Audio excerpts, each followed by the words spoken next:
Welcome, graduates, families, and friends.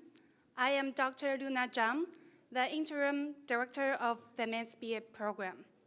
Like all of the Milgard faculty and staff, I am honored to be here this evening celebrating you, the Milgard MSBA graduating class of 2022.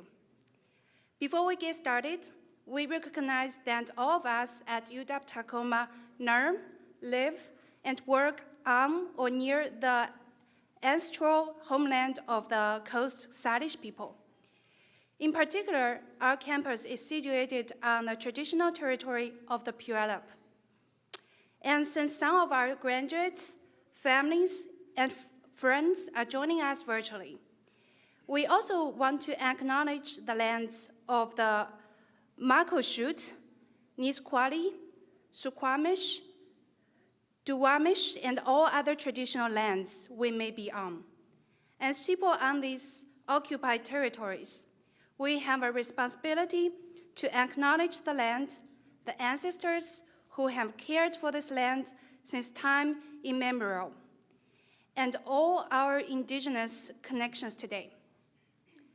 We also have the responsibility to acknowledge the histories of deposition and forced removal that have allowed for the growth and survival of this nation and institution. In light of this history, let us take active efforts to partner with our indigenous community members and neighbors to seek justice as we continue our work together as a community of learners, leaders, and educators.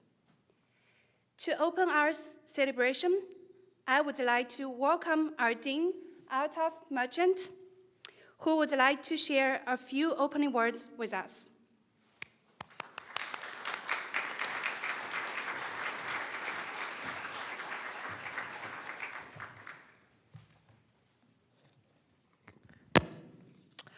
On behalf of the faculty and staff of the Milgard School of Business, welcome to our MSBA hooding ceremony. My hearty congratulations to you on this important occasion. My greetings to your families, friends, and loved ones who have supported you during your academic studies. You have worked hard. It's now time to take a bow and celebrate. This marks the end of one journey and the start of another. You start your new journey armed with the latest knowledge and a strong education. What we hear from our corporate partners is that Milgard students live by values of hard work, tenacity, and flexibility to change with circumstances and realities. You are our ambassadors. I am sure that you'll make us proud. You are now our alumni. Please stay in touch, connect with your favorite professors, your classmates, and your favorite staff persons. You will be hearing from us about alumni events. I urge you to participate in them. Come back and relive your days of being a student. Now, I know that on the day of graduation, if I say, think about coming back, you'll say, oh, no way, right, we're done. But in 6 months, I know you're going to miss your student days. Remember, education and learning is an ongoing process. Our mission is to support you in this journey of lifelong education.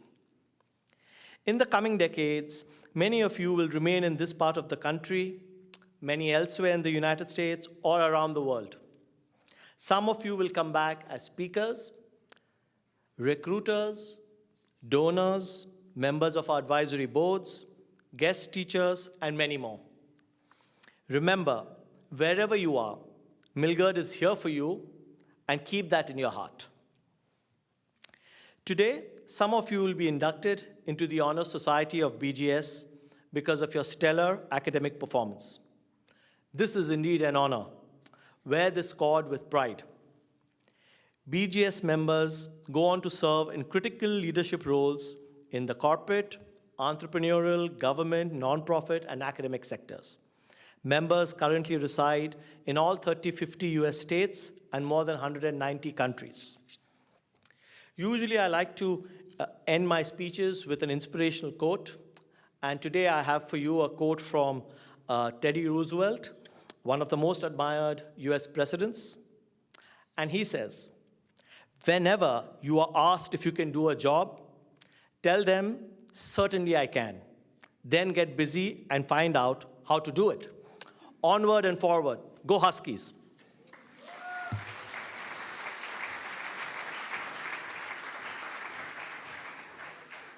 Thank you, Dean Merchant. This year, I am very honored to have Mr. Randy Rushforth, founder and president of Rushforth Construction, to give the keynote speech.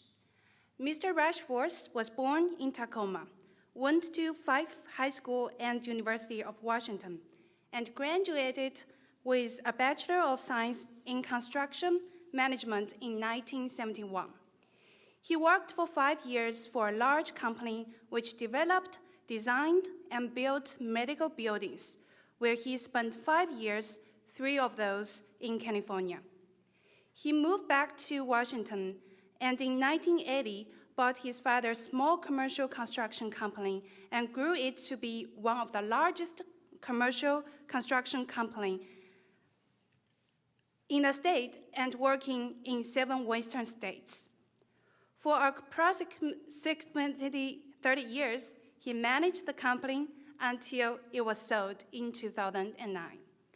The company built a very good reputation locally and was very proud to participate with and support many of the local nonprofits on boards and committees. He personally was on the Pierce County Chamber of Commerce Board, the American Heart Association Board, Rotary Aid Board, Salvation Army Board, YMCA Philanthropy Board. He currently, and for the last 7 years, has served on the Milgard Executive Council and the UW Tacoma Real Estate Board. Recently, Mr. Rushforth has received the 2022 Lifetime Achievement from the University of Washington, Tacoma. Please welcome Mr. Randy Rushforth.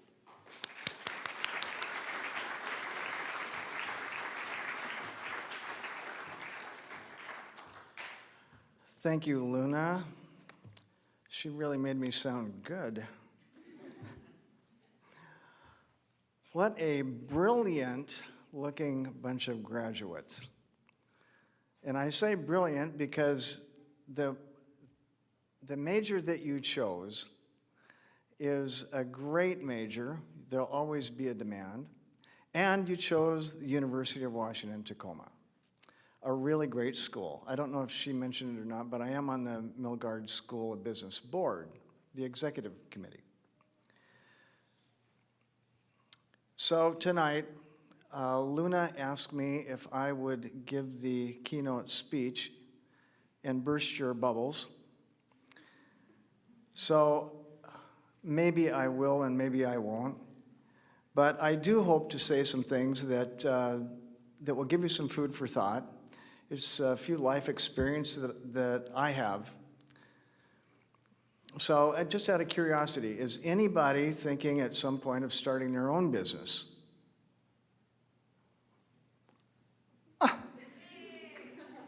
All right. I will tell you this. I was in a Zoom meeting today with several other people that own businesses. During the discussion, one of them said, "You know, to be a business owner, you've got to maintain a certain amount of paranoia." And I could identify with that. It's very true. So first, a little about me. Although I'd like to say I don't know a lot about your curriculum. I know that it's analytics, and I will say that what I'm going to talk about, partially what I'm going to talk about is how we used analytics in construction. And I hope you see some parallels and some overlap in what you do. Growing up, I worked at my father's construction company, so I learned construction pretty much from the inside out. I became a journeyman carpenter. I worked my way through college. It took 7 years, but I got a degree in construction management at UW. To broaden my knowledge after I got out, I worked for another company that did construction and development, as Luna referred. Most of that time I spent in California doing medical centers and hospitals. It was a great experience. I worked there for 5 years, and then I left, came back, and eventually bought my father's small business, who was a very well-respected local contractor. I also funded my parents' retirement. I sold it about 30 years later, which was a big relief, I have to say. Along with some great employees, we built it into one of the largest construction companies in the state. We worked in, most of the time, in the very competitive private sector rather than government work. And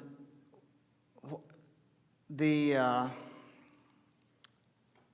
one thing that we did do was use analytics as we tried to keep the company very efficient and, of course, profitable.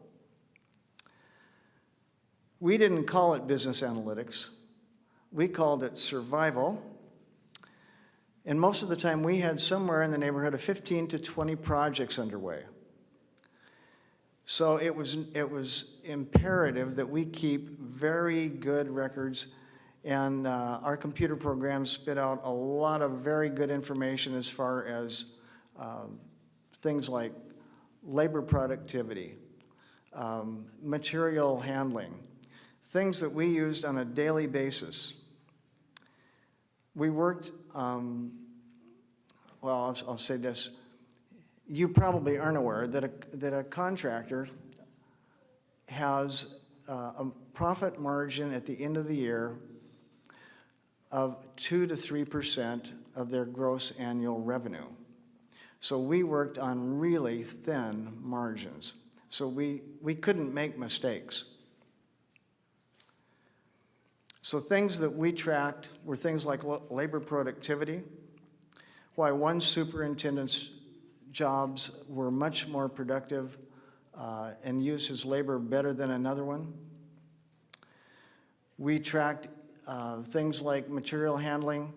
We even tracked information that we would use to decide whether a project would require a tower crane, or if we could get by at half the cost with just a big mobile crane. So things like that were constantly analyzed. And when you have 15 to 20 projects going on, there is literally hundreds and hundreds and sometimes thousands of data points.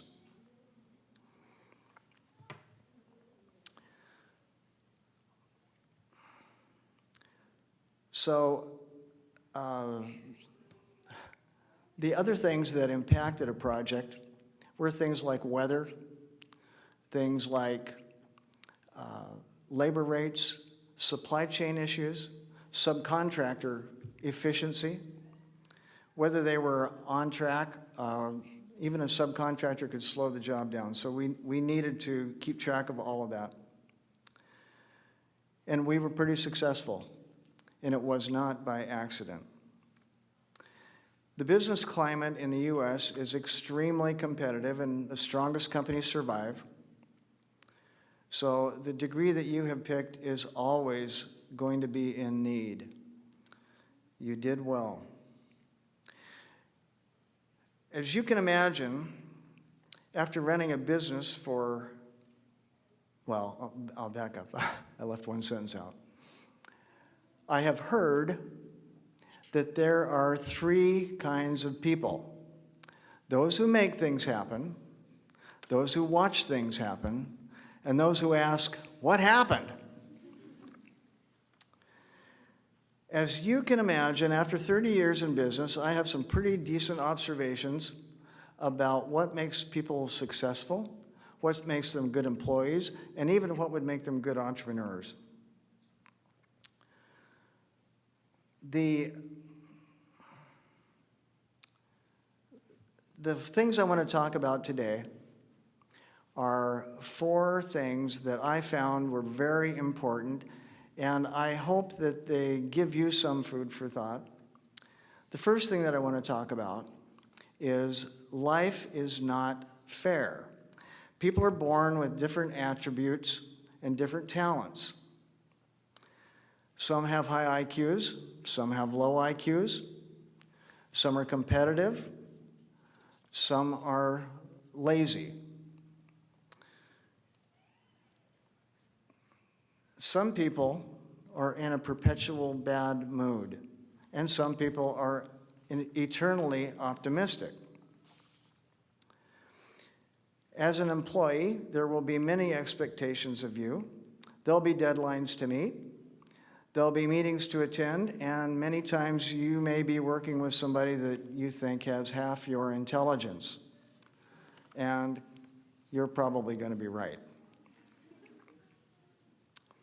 In the U.S. today,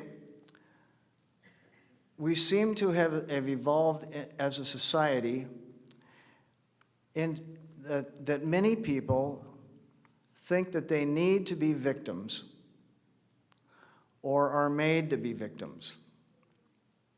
Please don't fall into that trap. It will not help you make friends. It will not open doors. It will only frustrate you, and it will make your life more complicated. Sometimes you're going to need to understand that your feelings are going to get hurt.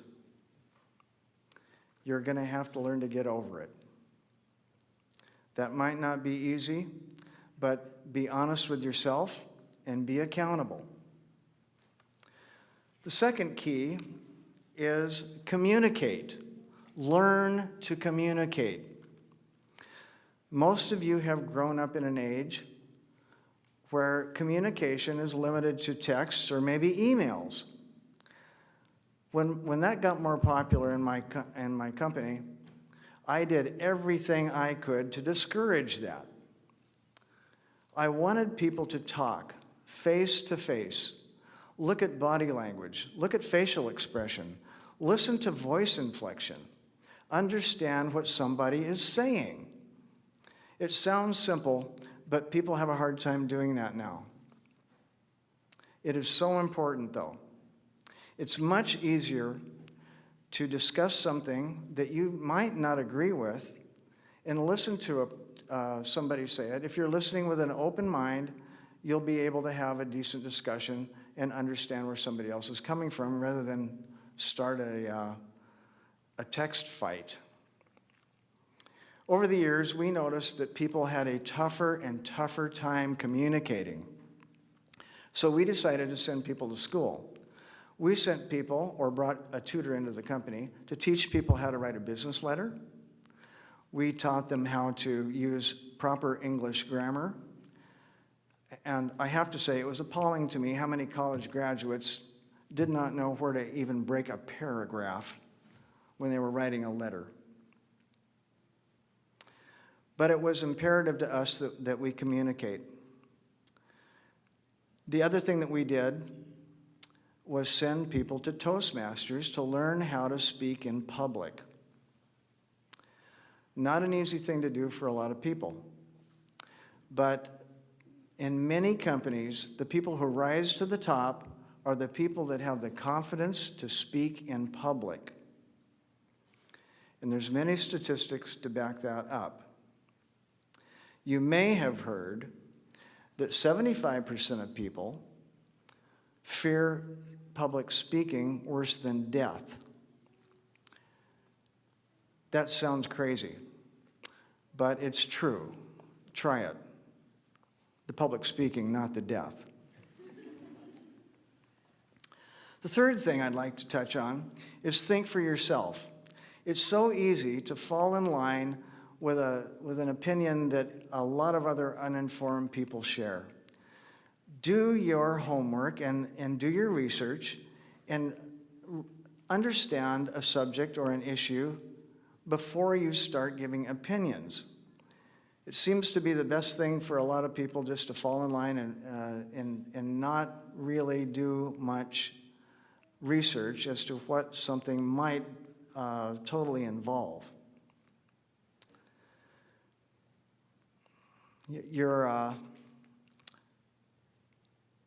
You're probably not going to find good data on social media.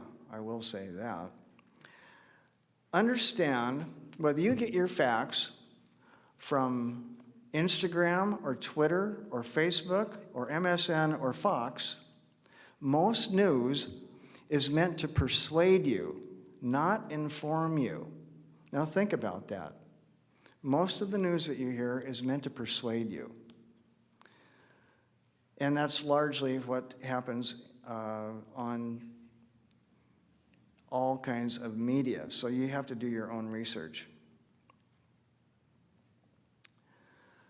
As a tiny example,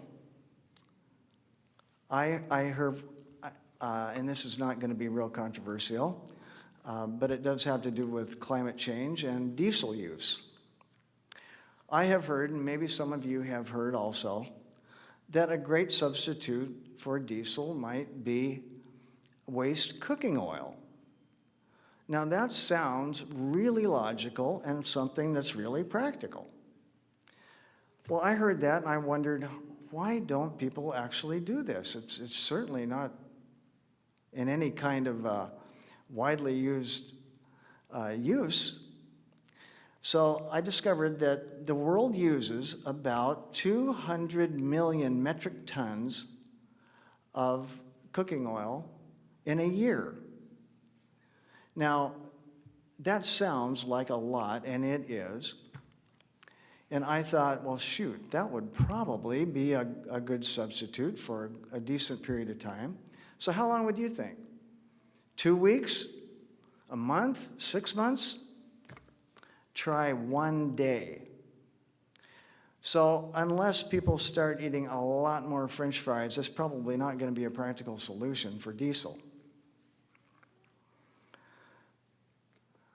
So the bottom line is make good decisions. Think for yourself.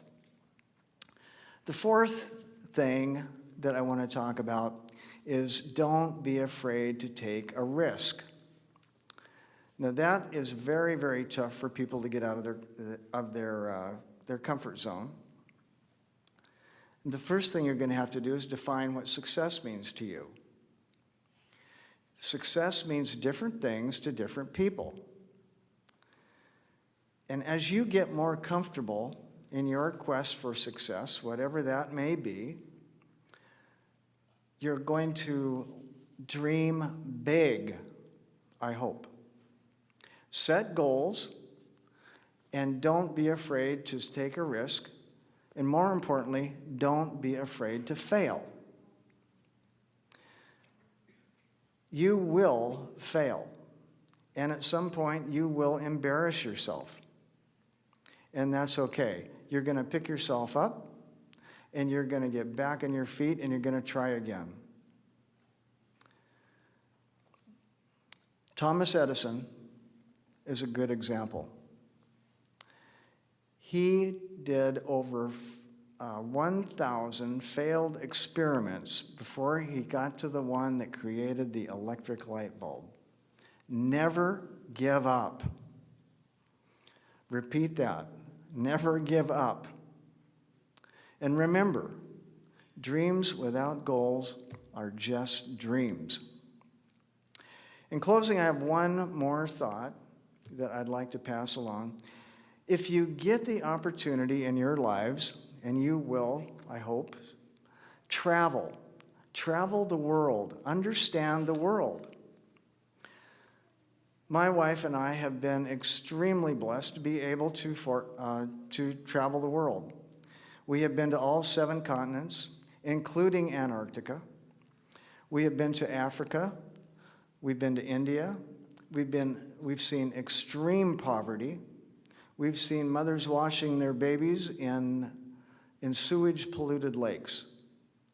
We were in a dictatorship or dictator-run country when we were in a taxi cab,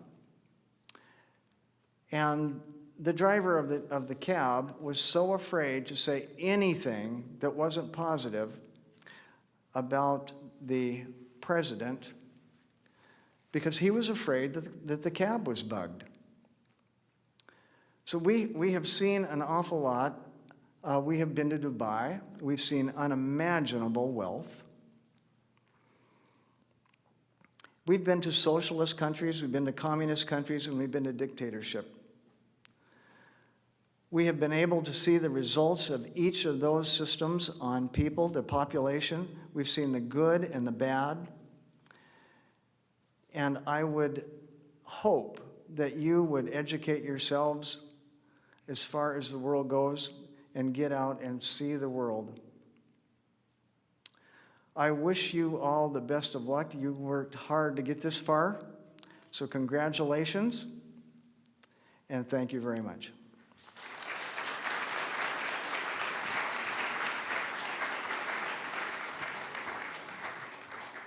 Thank you, Randy.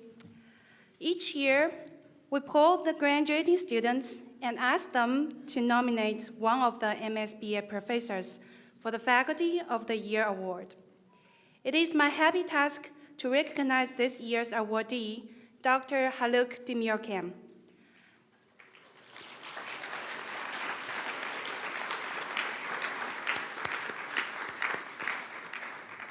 Dr. Demirkan is the founding assistant dean of Analytics Innovations Hub, as well as the founding director of the MSBA program and the Center of Business Analytics. Dr. Demirkan brings more than 25 years professional, academic, science, technology transfer, and business development experience to the classroom. He is a passionate educator, deeply committed to our students and ensuring they are embraced by a supportive community of learning that challenge them to engage with the curriculum, the faculty, and each other. Our MSBA graduates clearly agree that it has been their good fortune to be mentored and taught by Dr. Demirkan. Please welcome Dr. Haluk Demirkan, our MSBA Faculty of the Year.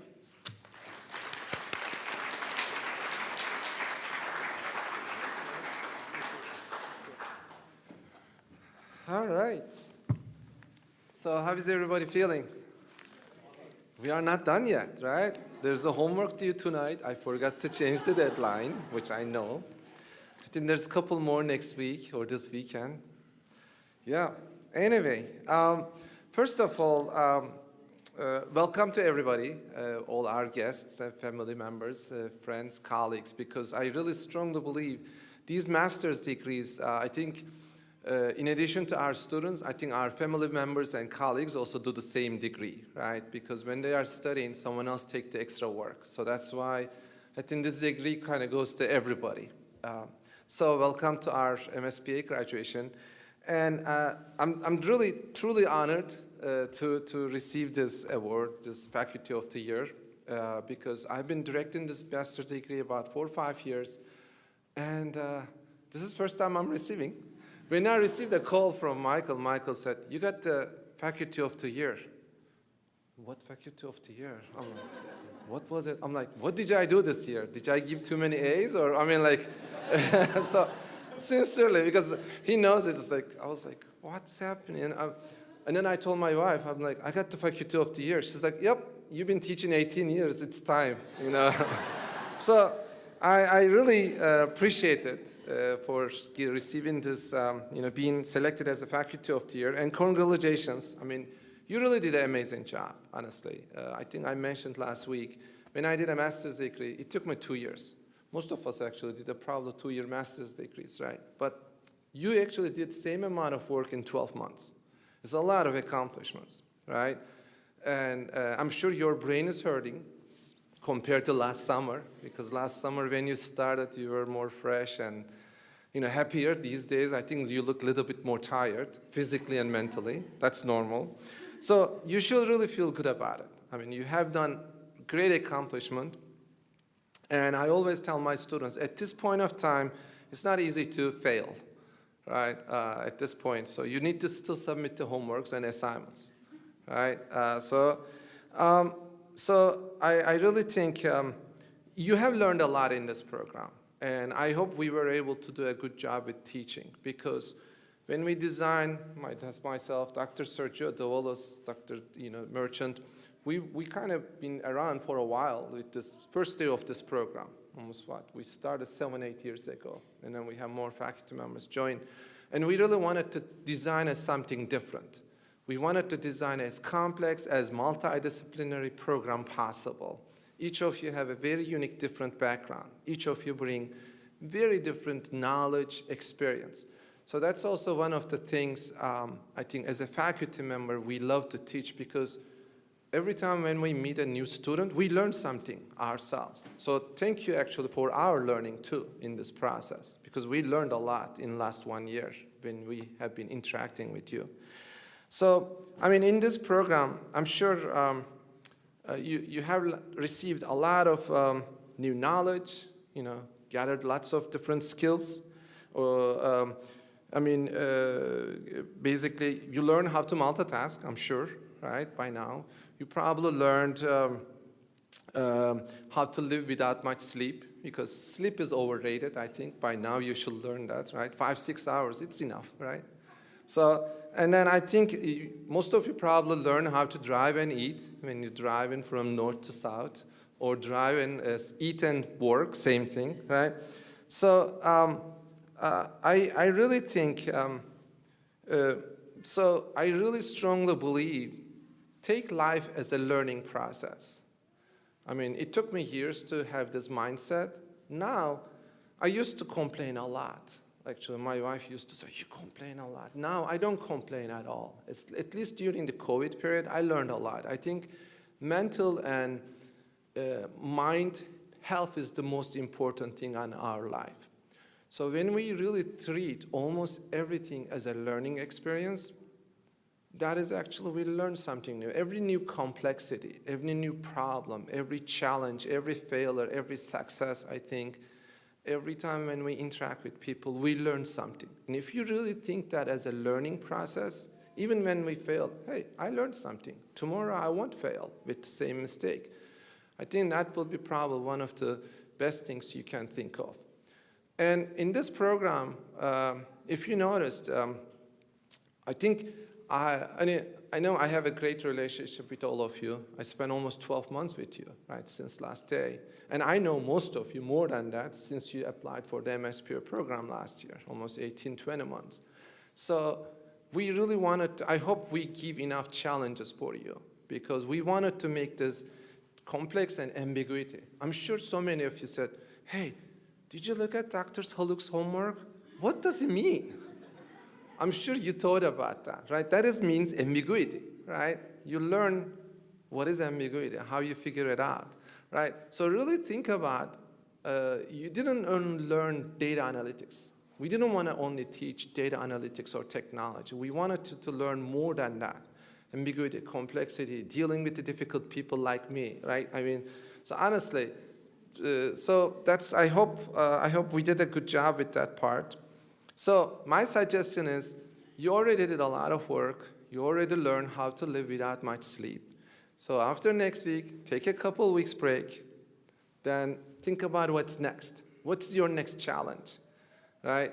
I mean, there are so many opportunities to create new challenges. It doesn't only be taking a class from a school. So I personally suggest you, what can intellectually challenges you as a next step. And again, thank you so much. I'm sure you're going to hear a lot from me, by the way. You will hear more from me than anyone else next year as a guest speaker or job or internship, all those things. So just get used to it next year. Because now, after next year, we are colleagues. I'm not a teacher anymore. I'm a teacher of you, basically, next week, after next week. Thank you again, and best of luck. And thank you. Appreciate it.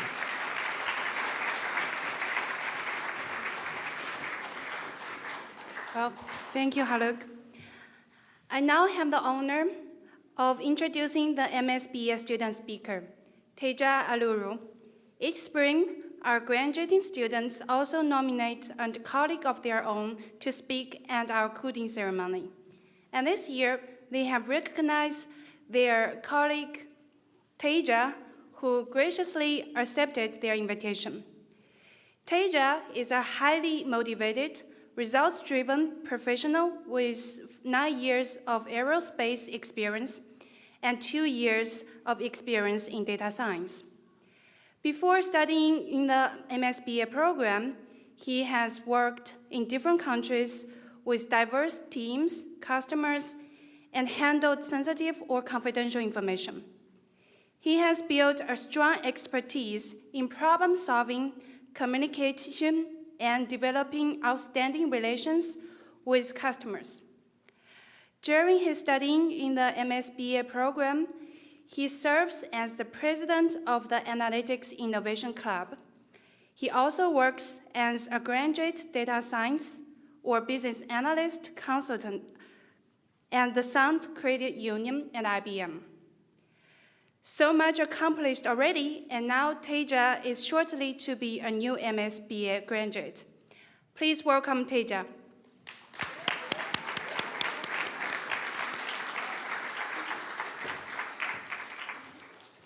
Thank you.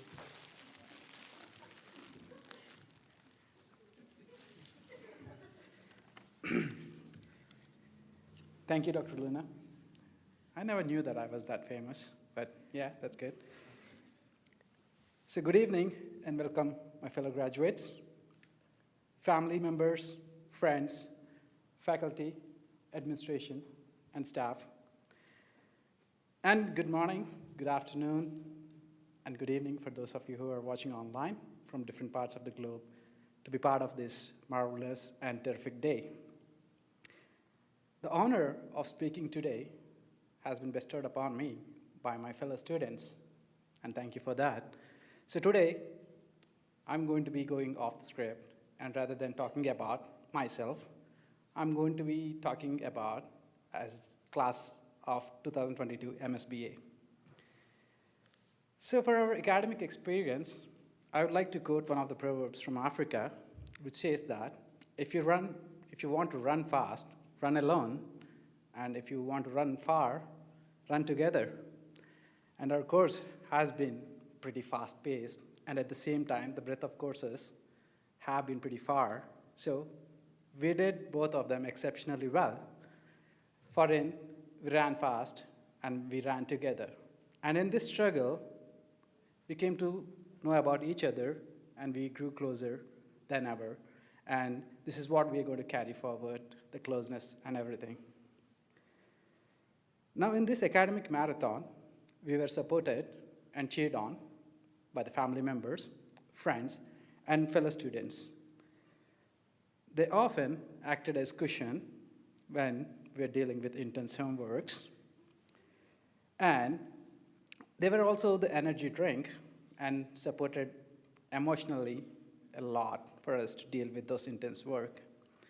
We thank you for being patient and listening to our complaints that how tough this course has been. Yeah. I know a few of the family members are nodding their heads. Yeah, we were. So thank you for that. So a big round of applause for the family members, friends, and fellow students.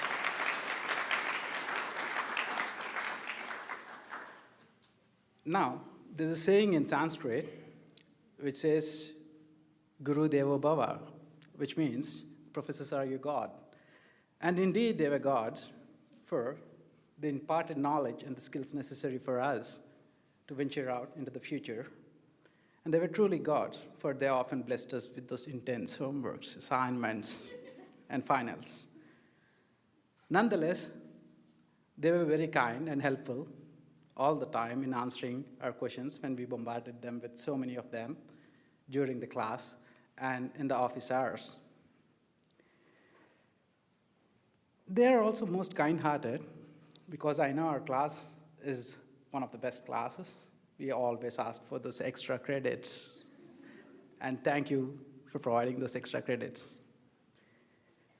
More than that, I'd really like to thank our professors. Apart from giving us the knowledge and tools, they gave very important life lessons when they shared their life experiences with us often in between the class breaks. So, a big round of applause for faculty, staff, and administration of UW Tacoma.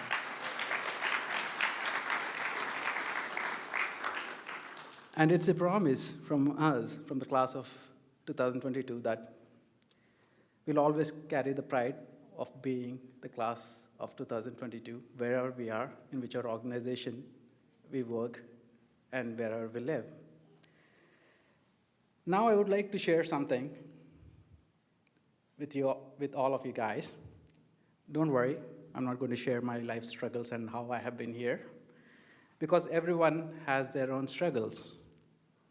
And you are the hero of your struggles, and you are the hero of your story. So one thing we learned in this course is the art of storytelling. So don't shy away.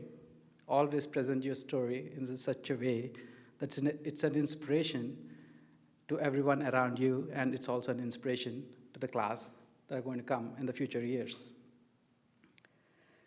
I'm a big fan of watching movies. I think it's because of the pandemic. I have nothing else to do and sitting at home, but I didn't get much time to watch those after starting the MSBA class. So there's a saying in one of the Batman movies where Alfred says, "Why do we fall, Mr. Wayne?" So we can learn to pick ourselves up. So my fellow students, never be afraid to fail or fall.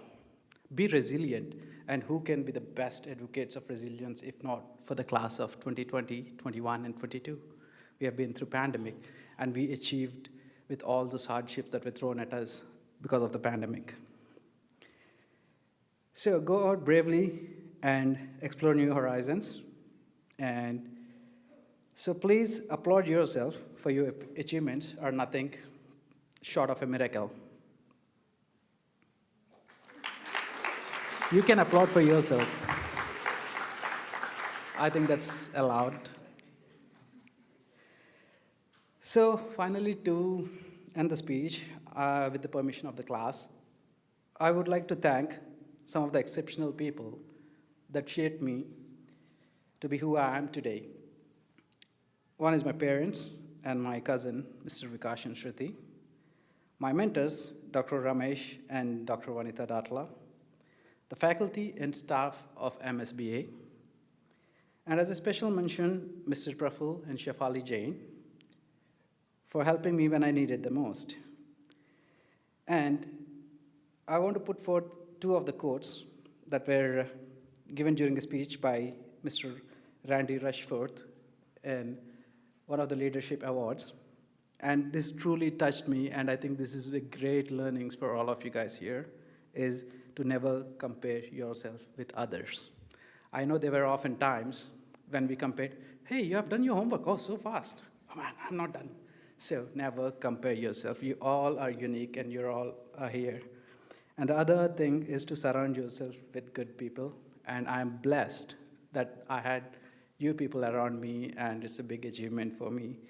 And finally, we have few seconds left. So I would like you to make such a loud voice that it echoes in these walls, so that for the future students, it will be a guidance that if we can do it, they can do it. If we can achieve, they can achieve. And if we can be resilient, they can be resilient. Thank you.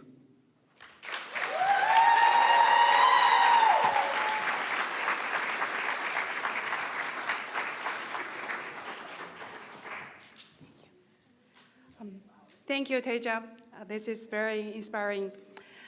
Now, I would like to give the stage to Dr. Rupinder Jindal, Associate Professor of Marketing and the Chapter Advisor of Beta Gamma Sigma, and myself, and Dean Merchant for the Beta Gamma Sigma Induction.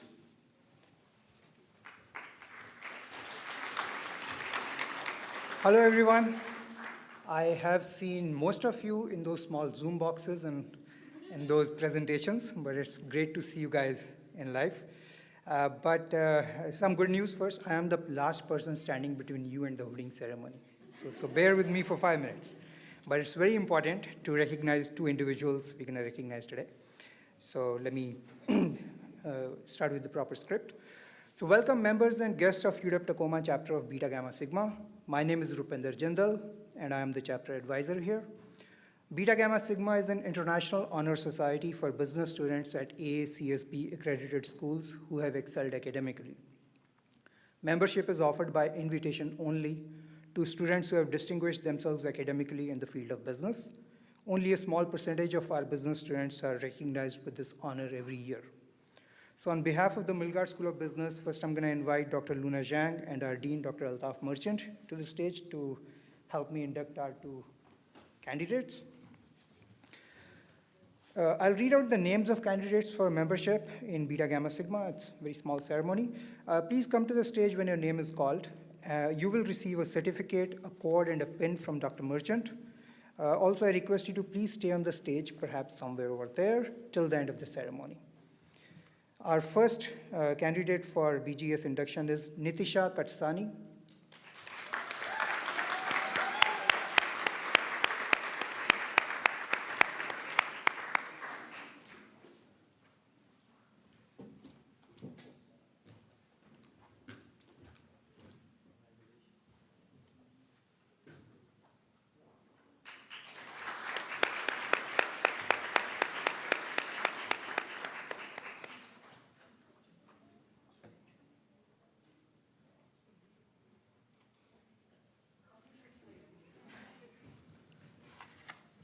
And our second candidate is Moni Kuntala Saikia.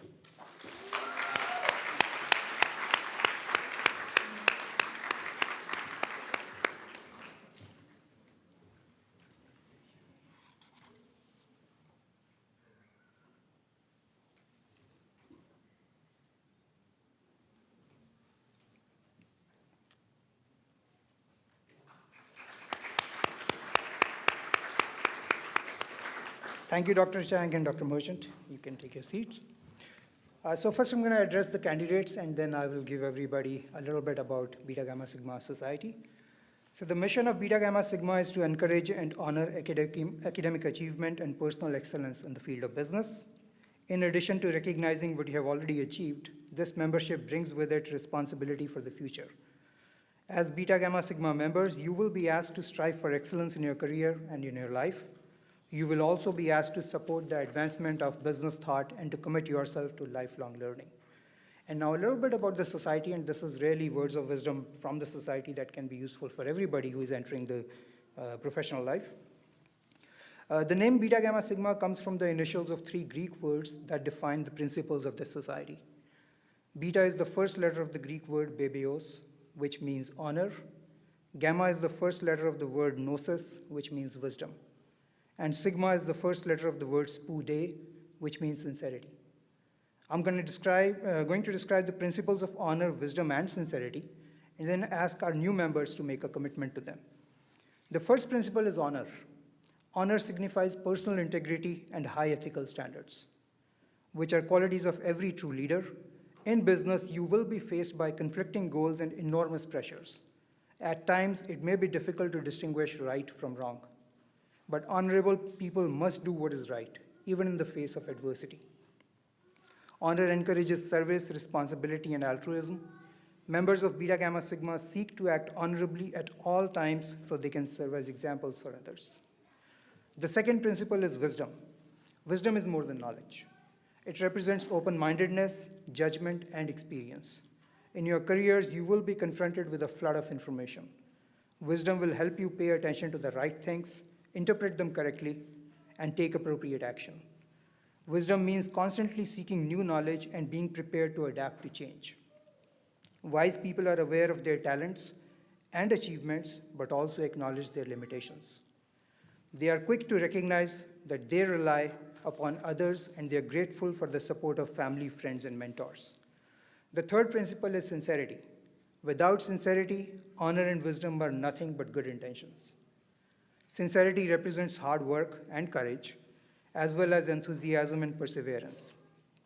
It allows you to see problems as opportunities and turn weaknesses into strengths. Sincerity generates progress and inspires others to overcome the obstacles they face. The greatest achievements of our society result from a blending of honor, wisdom, and sincerity. Each of you has been given many talents, and therefore much is expected of you.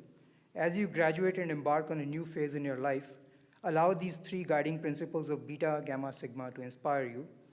Each of you can make a real difference to your community and to your nation. Do you accept the principles of wisdom, honor, and sincerity as your own? If so, please answer I do.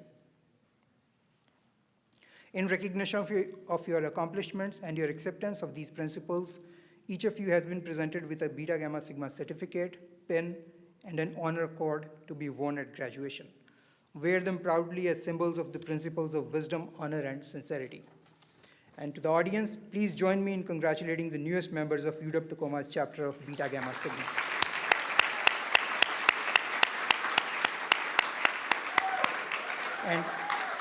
And can I request the Dean to have a photo with our inductees?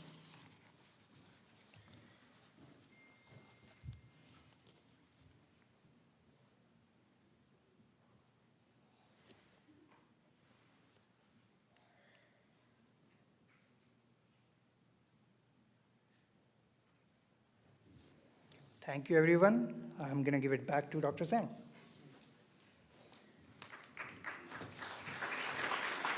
Thank you, Dr. Jing. Okay, so now it's the hooding. So before we commence the hooding ceremony, I would like to share a little background on what your hood represents. University commencements are exciting celebrations of student achievement, and they also provide faculty, students, and their families a visible connection to the birth of the modern university way back in the 12th century. The robes worn by graduating students and their faculty are known as the academic regalia. And while undergraduate graduation robes may all seem the same, and the graduate level regalia tell a rich story of the graduate's academic journey. And the master's level regalia consists of a simple blank gown. What distinguishes a master's level gown from a baccalaureate gown are the sleeves. Master's level gowns usually have long, extended sleeves. Historically, those sleeves could have been used as pockets. Medieval folks needed to keep their hands warm. The headgear for the master's regalia is traditionally the square mortarboard cap. With the conferring of your degree, you are empowered to move the tassel from the right to the left. The master's hood is a modern interpretation of the hooded robes worn by medieval monks who taught in the early universities. The monks would use their hood to keep warm in the winters and also to collect alms. The master's hood is 3.5 feet long and features a 3-inch velvet trim that indicates the graduate's academic discipline. The inside of the hood, displayed on the graduate's back, shows the color of the school from which the student graduated. So let's move on to the actual hooding. Graduates, please take your hood and line up here. And then please welcome Dr. Alireza Buluri and Professor Michael Turek, who will be hooding you. So please take your hood and handle it to Professor Michael Turek, and then Dr. Alireza Buluri will place the hood over your head. And family members, please feel free to come up this area before the stage to take a picture of your graduate.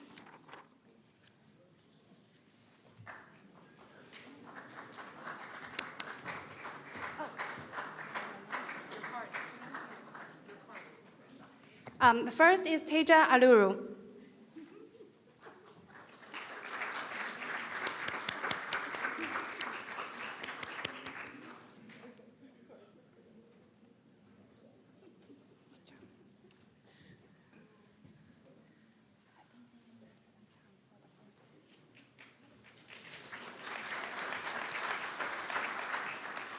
Emily K. Slipsness.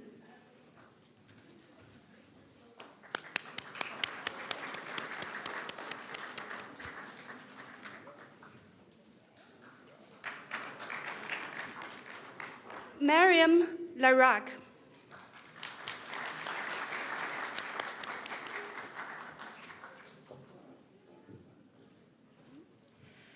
Shalini Bagati.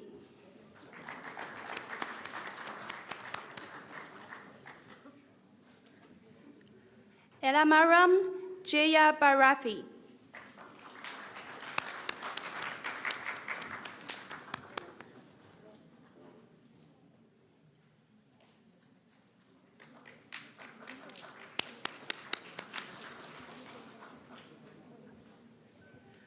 Manikuntalam Saikia.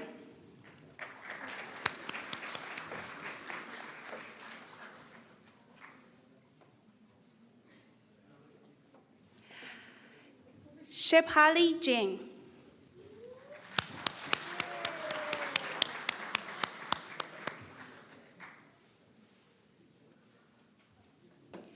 Shopi Kamarkar Biswas.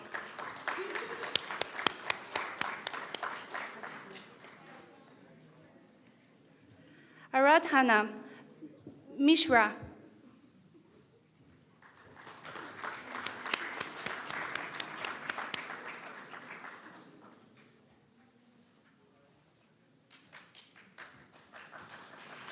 Karmanpreet Singh.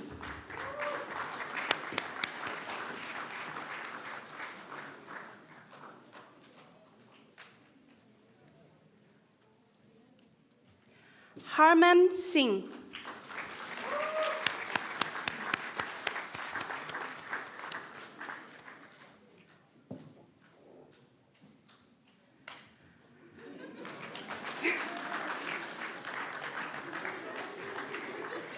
Alan Edward Murray.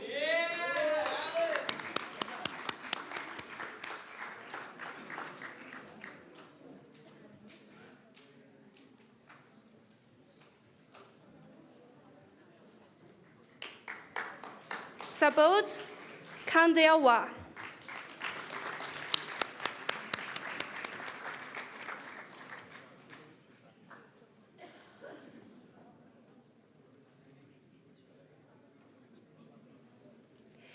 Vasudev Shikari.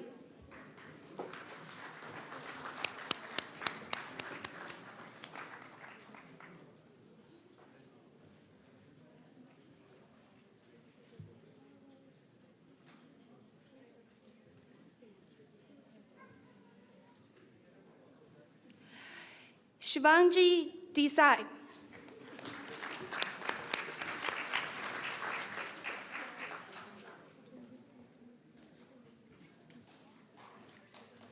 Gautami Degonha Kar.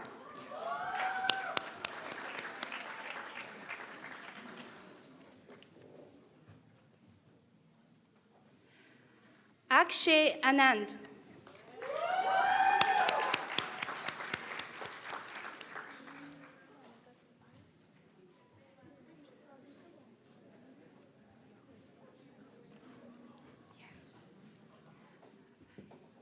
Nishisha Reddy.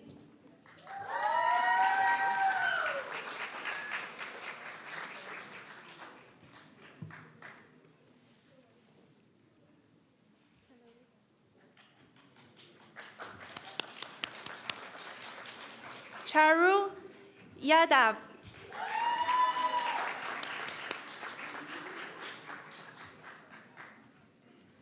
Akansha Thorev.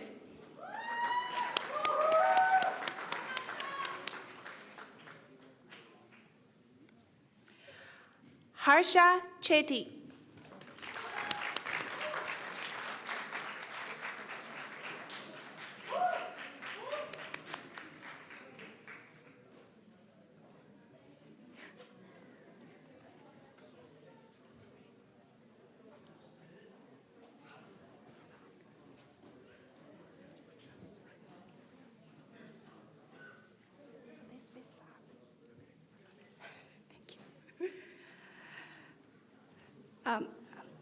Vaishnavi Shankar.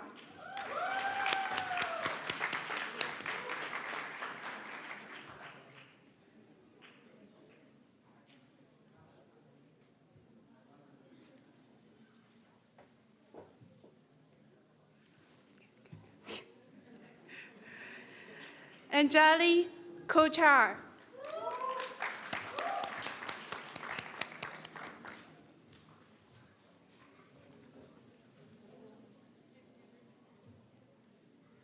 Kate Cho.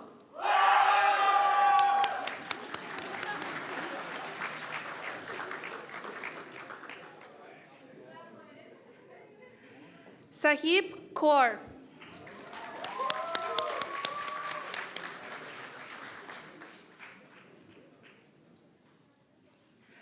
Shreya Sharat Bomkar.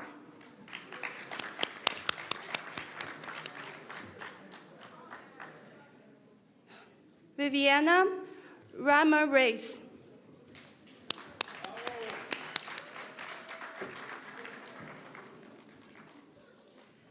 Abdullah Mire.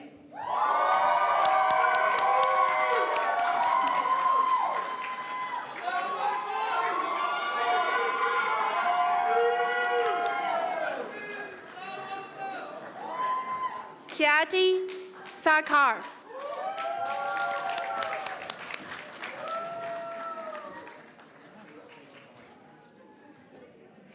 Ali Nasser Zonnuzi.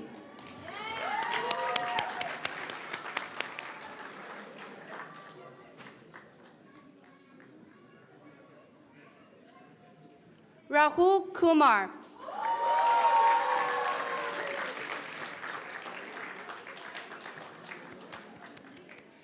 Well, thank you, graduates, and Dr. Buluri and Professor Turek. So as you can see, this is a medieval thing that, we are not very familiar with the medieval thing. Okay, so graduates, I would like to take a moment. I know that Dr. Demilkin and Teja have delivered a wonderful speech about thank you. And I also want to give a big thank you because nobody can get here alone. Your journey to this day has been made possible by many, many people. So let us give thanks. So let's begin by expressing the gratitude to the family and friends whose support has made your education possible. They are always there for you, no matter what. They are also here today celebrating you for your big achievements. Let's hear it for the family and friends.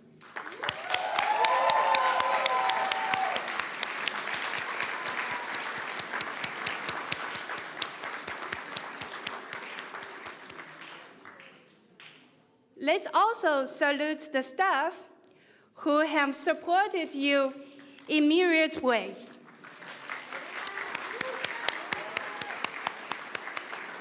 So they are here and back.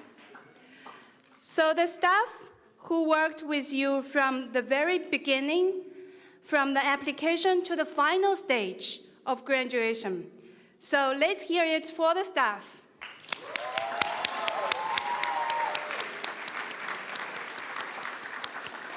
Last but not least, let's salute the faculty who, during the pandemic, reimagined how they would teach so that they could encourage, inspire, and challenge you to do your best work. Let's hear it for the faculty.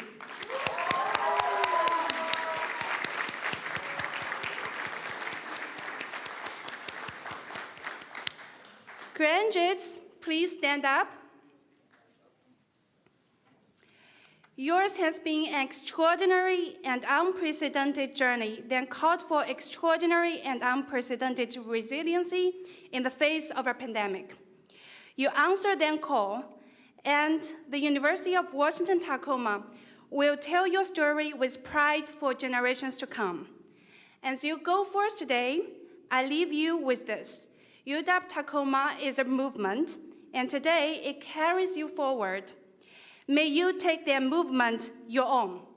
Families and friends, please join us to give the Milgard MSBA graduating class of 2022 hearty congratulations.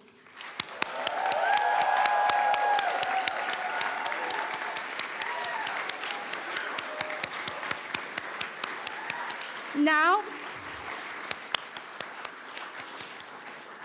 before we disperse, we would like to celebrate our graduates with a few photos on the staircase. So, graduates, please follow our wonderful staff, Emery Martin, to take the photo. And on your way out, please have food, cookies and gifts. Thank you.